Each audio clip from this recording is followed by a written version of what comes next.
Welcome to Diamond.Standard.Gaming. And if you heard that rooster crow, you know it's time to wake up and start building. So today we're here back at our castle, and we're going to go ahead and build a operating gate for the entrance of our castle. So I'm going to go ahead and put the gate right around here. It's going to be 5 blocks tall, and it's going to basically come right across the entrance here. And then that will block any enemies from coming in. So our command for that is /give @p_command_block, and then when I do that, I will get a command block. So you can see here, I already placed a bunch of the command blocks that we're going to need. And something I want to talk about really quick here is just the orientation that you place the command blocks down. So if you see here, the arrows on the command blocks right here, you want to go in the direction, you want them to point in the direction of the next block that's going to execute. So for example, this block here is going to execute and then pass control to this block here. This one's going to execute and pass control to this block, and then so on and so forth. So what happens is if you build this and then you realize that something's not fully working, maybe it's only doing like half of your automations happening.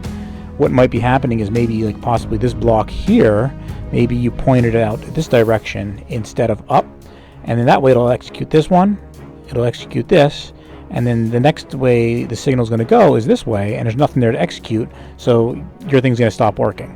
So if you build this and you see something like that happen, in the end, just come back in and check that all your command blocks are oriented correctly. Alright, and then what we're going to do here is we're going to go ahead into our first command block, and I go in and enter the command, and this is what the command is. It's /fill. I put the dimensions in, the first 3 here, and it's going to fill from the first 3, this position, to the second 3 right here, the second position.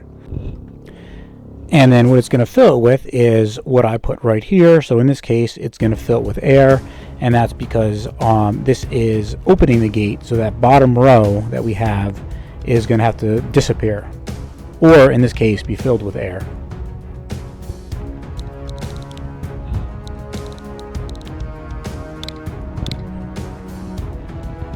Okay, and then I go ahead and I throw a button down here so I can activate my command blocks. And what I do is I go down here to where the gate is going to be, and I just quickly manually place the bottom row of the gate so that we can test out our first command and see that it's working.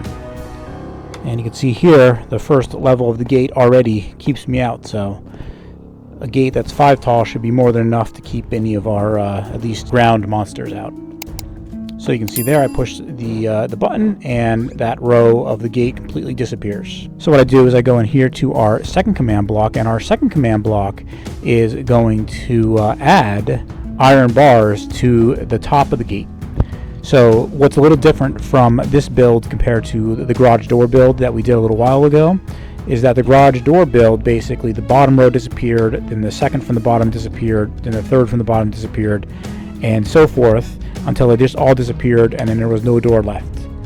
In this case, I wanted to actually make it look like the gate is actually rising, so it's like one solid gate and it's just going to keep rising up. So as I remove the bottom row, I gotta go ahead and add a row of iron gate to the top. So when I remove the bottom row, I'll add one to the top. When I remove the second bottom row, I'll add another one to the top, and then so forth until the gate looks like it has completely risen 5 blocks up. And then this right here is the completed command, so very similar to the last command where the first 3 numbers is the start block, the last 3 numbers are the end block, and then I'm going to go ahead and fill it with iron bars.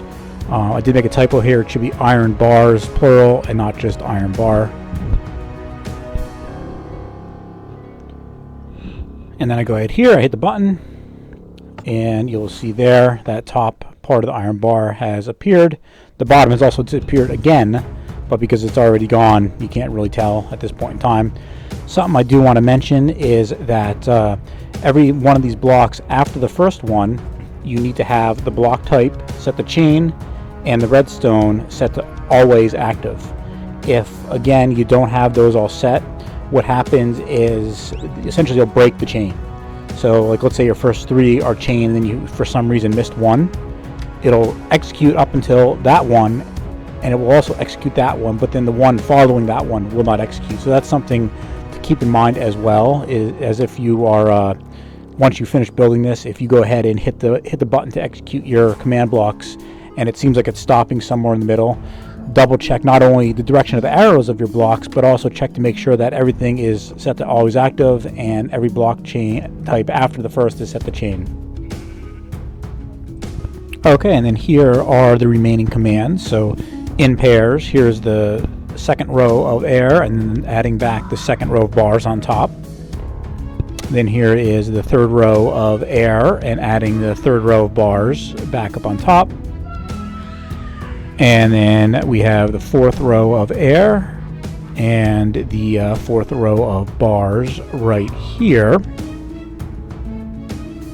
And then we have our last row, the fifth row, deleting the fifth row of the bottom part of the gate, and then adding the fifth row of bars to the very top of the gate. So I go down here really quick and fast forward through adding the gate in, just so that we can see it actually getting deleted.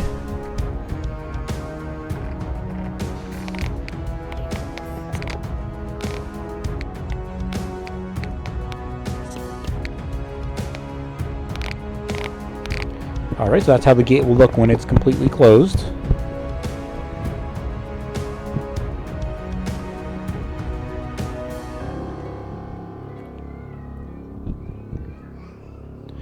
And you can see it ends at that gold block right there. That's just, I put that there just for like a marker so we can see where it ends and where it starts at. And then you'll see it'll go up 5 places here, 5 blocks, and it'll end at the top of that window on the next floor. So I come here, hit the button, and you can see there the gate has lifted up completely. It's fully open now.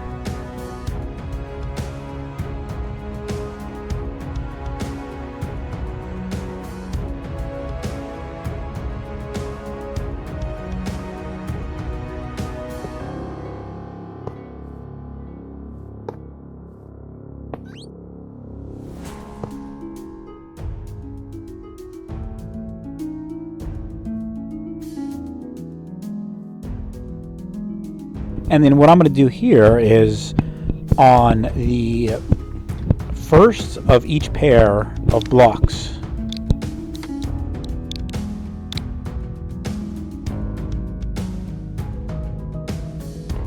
and add a delay on the first pair of each blocks to be 10 ticks.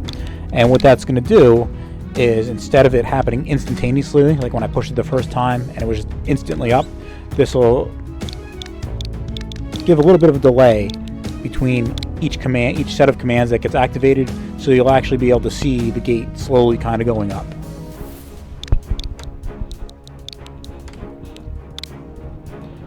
So I got that all set, and then I really quick again go ahead and manually put the gate back because we need to have something to see it actually work.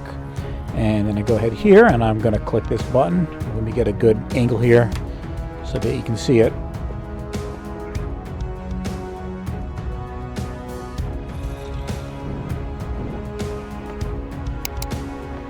And there it is. You can now see it raises up 5 blocks up and is open.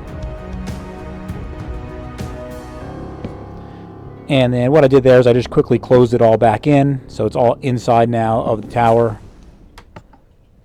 And then I put the button there, which will still activate it. Okay, and then I go ahead here over to the other side. I'm going to put the button on the opposite tower that will close the gate. And I'm not going to show you everything I did because it's pretty much exactly the same as what I just did in the first half of this video. But what I do really quick here is I do show you each of the commands that I use.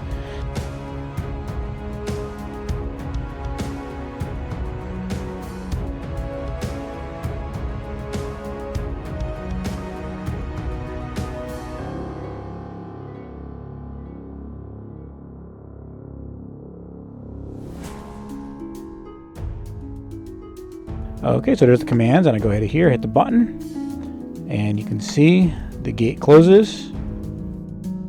I think what I will do here is I will eventually put like a bridge or something going across those the windows up above, and I might actually build in like instead of the gate just sitting there flat against the tower on the left and the right hand side there, I might build something that kind of surrounds it a little bit. And then I go ahead and I close it all in here. Now you'll see on this side I did kind of make a mistake because the command blocks are actually showing there, where on the other side they're completely inside.